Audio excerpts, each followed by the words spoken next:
Welcome to Whatif tutorials. In this tutorial we will be creating quote lines to add to the previous quote header we created in a previous tutorial. We'll be creating and editing items from the standard costing module. We'll be creating quote attachment, and we will be looking at and adding other quote lines apart from items. First, point to the quote header and select Add Quote Line. These are the line types: item, freight, header, subtotal, comments, and space. Space means an extra space. Normal spacing is automatically provided. The item comes from the item master. The freight is the freight that appears normally at the foot of the quote. The header is a line appearing before other items as by way of heading. Subtotal gives you a total of items selected. There is usually two subtotals or more. No point in having one subtotal usually. Comments can be any comments. So let's create an item. This brings us to the item master file where all of the items for sale are shown. Let's select this item here, 0103. This item is made to order.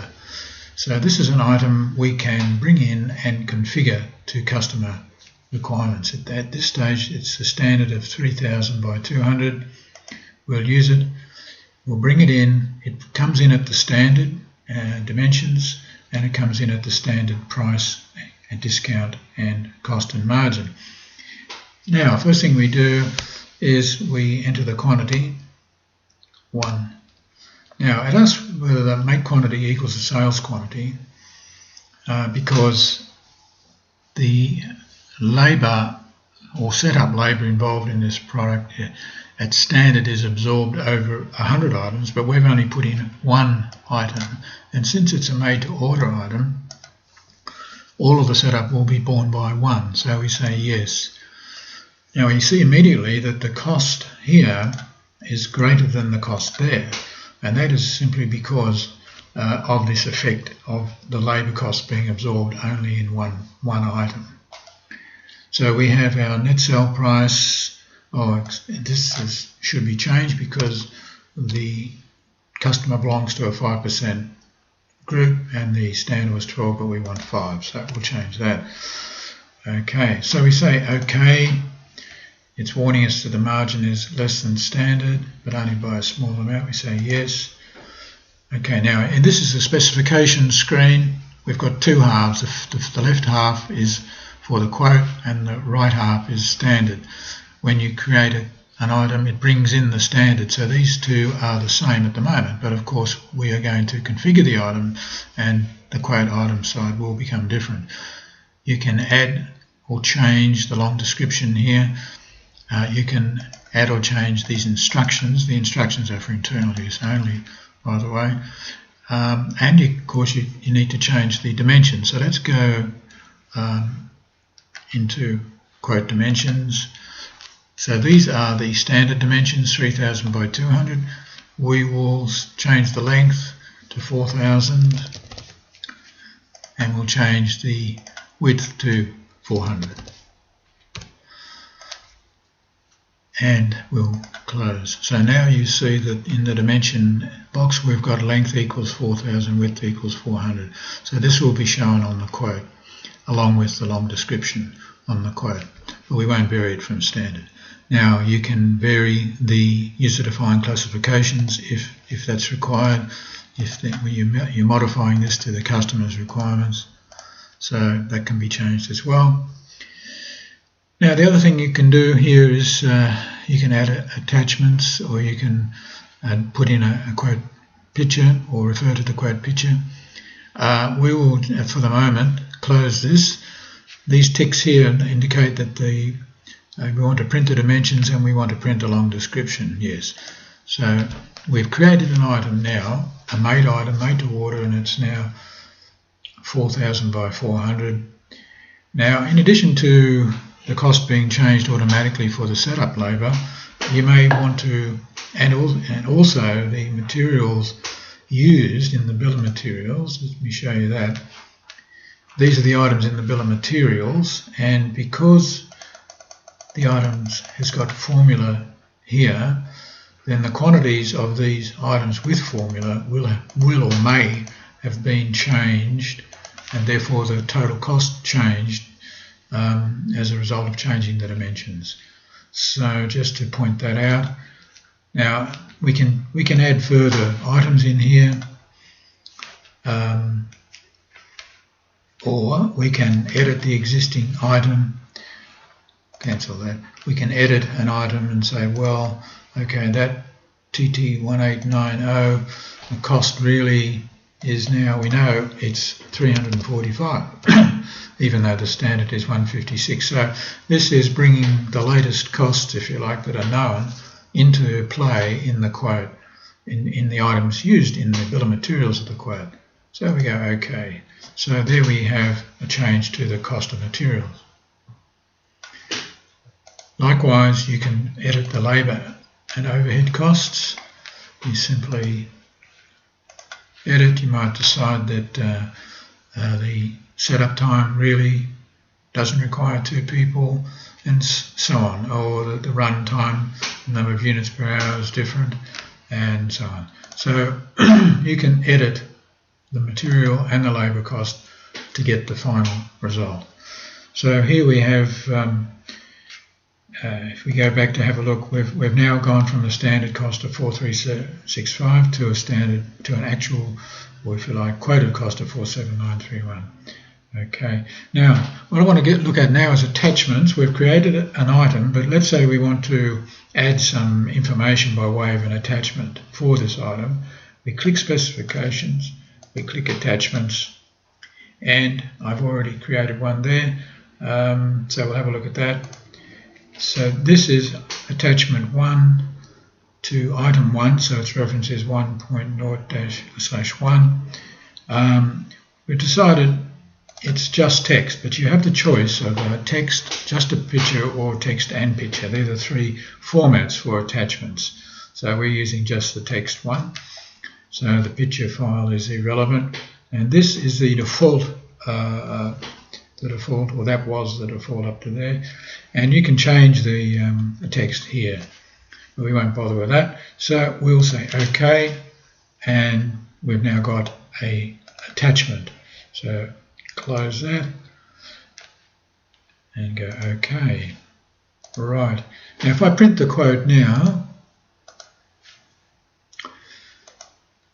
it'll tell me there's an attachment because it doesn't automatically print the attachment. Let's have a look at the quote. We've now got our quote and the item we created with its long description shown here and its dimensions shown there, because we said we wanted to see the long description and the dimensions. Of course you don't have to, you just say no if you don't. And at the foot of the quote we have the remarks, the footer remarks, which are in the quote header, so they are variable as well. And we see that there's no freight here, so we can add some freight. Let's have a look at the other quote lines. Freight. If you want to add freight at the foot of the quote, we'll simply say, all right, we want freight 500 along with GST. Okay, so simply doing that, we'll see now that freight has now been added to the total cost. And if we look at the quote, we will see freight at the foot of the quote. Now, freight can be dealt with in other ways. It can be dealt with by item and rather than in total, in which case it'll appear as an item rather than as total at the foot of the quote. This would be appropriate where you might have a couple of lots of freight to appear on the quote rather than just a straightforward total freight at the foot of the quote. So let's just delete this previous freight line and we'll add an item and we'll go and look for freight. So there's the freight item that's created in the item master. And you'll notice here that this item of freight is expressed in dollars. So the price is $1 and the cost is 80 cents, which indicates that for every dollar of freight value you put in, you'll cost you 80 cents. So we'll use that, and the quantity we want of freight is, say, $300 of freight we're charging, and that brings in the cost of the freight automatically. So we don't need to fill in anything in here, we just close that. So now we've added freight to that item. And if we look at the quote, we will see that the freight now shows up. There's no freight in total, it's because the freight is shown in here, included in the item. Okay, next, the next thing I want to look at is headers. If you have, especially if you have a couple of subtotals of items, you might find a header plus a couple of items and then a subtotal, and then another header and an item or two and another subtotal. But if you want to add a header at this point, you might want to put it in front of, we'll say, okay, we want a header. To put it in front of or position it, we simply change the line number, and that immediately will take it before those line numbers. So those line numbers don't appear anywhere, they're simply to allow you to change the order in which these things appear on the quote. So we've now got a header. Let's have a look. Did we give it? No, we didn't give it anything. We should have said first header or something like that, or whatever we want, or heading is more precise. So that's a header. If we want a subtotal, we might want to put a subtotal in.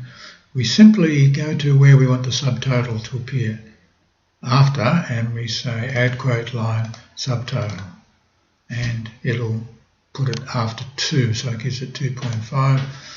So now you've added a subtotal at that point, although it's going to be just for the freight and that. So let's have a look at that anyway. We print that, and here we have it.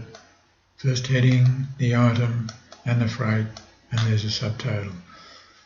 Okay, the subtotal, of course, is the same as the grand total, so that's fine, but you might want to have another group of items with another heading and another lot of freight, and so on. So that's for subtotals. Comments, you simply enter in some comments where required. You can insert them once again by manipulating the line number. Okay, and the space, if you want to add a space, you can do so. So now the other thing we did is we created an attachment for this, so we can print attachments. It now says, well, there's the attachments for this item. You know, this is line 1 on the quote, and this is the attachment number 1. So it's referring to this line here, line 1. Okay, so we can print the attachment, say print view. We've decided it was text only, so we will use that layout, and there it is. It looks just like the quote, only it says quote attachment. It refers to the quote number, and it gives you the attachment number, like it's item 1/1, and it has a greeting and then simply the text you put in there.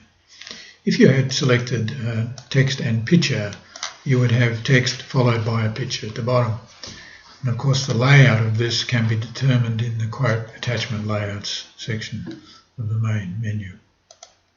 So at that point we have covered the creation of quote lines, and I'll complete the tutorial at this point.